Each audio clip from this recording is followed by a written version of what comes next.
1865, President Abraham Lincoln was viewing a play, which actually would be the last play he would ever see because that night he was assassinated.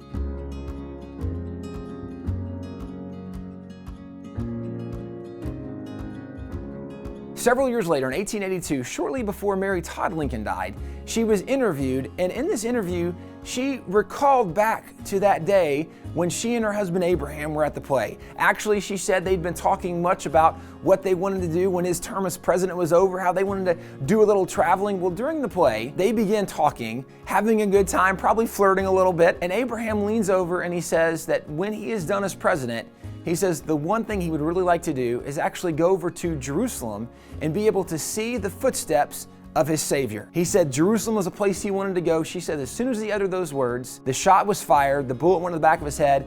She said he never uttered another word, but she said he actually got to go to the New Jerusalem. So he got to see the place he wanted to go, although not the old Jerusalem. You know, it's interesting.